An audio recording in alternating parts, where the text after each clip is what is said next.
تے یارو کیوں نہ ملے جنوں جنت چ اتنی جگیر لبدی پئی ہے میرے نبی دے نام دا صدقہ، میرے نبی مصطفیٰ صلی اللہ علیہ وسلم دے فیضان دا صدقہ تے حضرت صدیق اکبر رضی اللہ عنہ دا بھی عقیدہ ہوئی ہے۔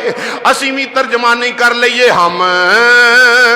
رسول اللہ کے جنت رسول اللہ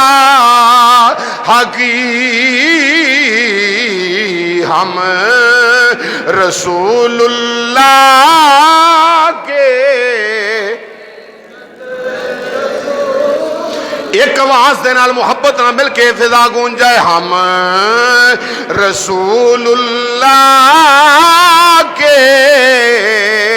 جنت رسول اللہ حقی، تجھ سے اور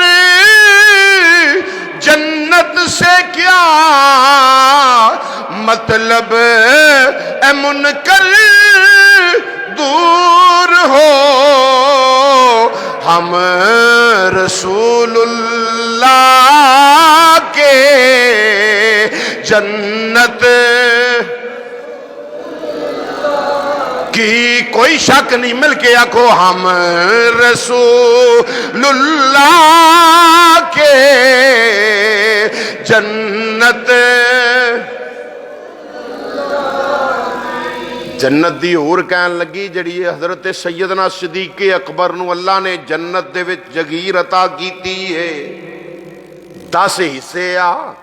تو 1000 فرشتے دی طاقت تے 1000 فرشتے دی طاقت لے کے پر لے کے اڈیا میں 3000 سال مسلسل چلدا رہا میں، تو جنت ویکھن ساری جنت ویکھن ٹریا میں، اجے تے نبی دے یار غار نو جڑی اللہ نے جنت جگیر عطا کیتی ہے او دا 10واں حصہ بھی نہیں ویکھ سکیا۔ اللہ اکبر، یار غار تاجدار صداقت رضی اللہ عنہ دی شان، یہ ہے مقام سیدنا ابو بکر صدیق رضی اللہ تعالیٰ عنہ دا۔ جناب نبی مصطفیٰ صلی اللہ تعالیٰ علیہ وسلم سرکار نے فرمایا جنت دے 8 دروازے نے، 8 دروازے دے نام نے، باب الصدقات، باب الصلاۃ، باب الریان، دیگر نام نے۔ جن نے صدقہ کیتا تے کمال نیکی نو پہنچیا، اللہ باب الصدقات وچوں انہوں آواز وجے گی اللہ دے اذن دے نال کہ چل جنت وچ آ جا۔ جدی نماز کمال درجے نو پہنچ گئی انہوں باب الصلاۃ وچوں آواز وجے گی، جدہ روزے علی نے کی کمال درجے نو پہنچی ان روزے والی جناب والا آواز روزے والے دروازے باب الریان وچوں آواز وجے گی۔ میرے نبی مصطفیٰ امام الانبیاء کریمہ کا ذکر پہ کر دینے،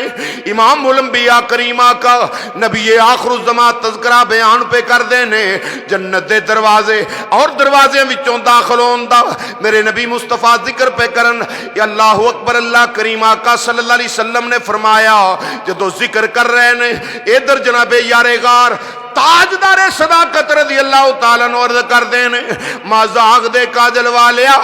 دوہا دے چہرے والیا، اے مدینے دیا لاڑیا، کیا تیرا کو ایسا بھی غلام ہے جنہوں سارے دروازیاں چو آواز وجے؟ کملی والے کریمہ کا علیہ السلام نے فرمایا ہاں میرے ابو بکر صدیق، میرا ایک غلام ایسا بھی ہے جنہوں سارے دروازیاں چو آواز وجے گی، آ جا جنت وے چڑ جا، آ جا جنت والے آ جا، آ جا جنت والے آ جاؤ، جنہوں باب الصلاۃ بھی آوازاں مارے گا، جنہوں باب الصدقات وچوں بھی آواز وجے گی، جنہوں باب الریان وچوں بھی آواز وجے گی، نماز والے دروازے چوں بھی آواز آئے گی، صدقے والے دروازے چوں بھی آواز آئے گی، روزے والے دروازے چوں بھی آواز آئے گی۔ میرے نبی مصطفیٰ نے فرمایا صلی اللہ علیہ وسلم، فرمایا سن لو میرے غلاموں، او میرا ابو بکر صدیق ہے جنہوں جنت دے سارے دروازے چوں آواز وجے، جنہوں جنت دے سارے دروازیاں چو آواز وجے، انہاں دا نام ابو بکر صدیق رضی اللہ عنہ۔ سارے دروازیاں چو آواز، ہر دروازے چو آواز آئے گی اے صدیق اکبر میرے وچوں گزر کے جنت چ داخل ہو جاؤ، اے صدیق اکبر میرے وچوں گزر کے جنت وچ داخل ہو جاؤ۔ یہ ہے مقام نبی دے یار غار سیدنا ابو بکر صدیق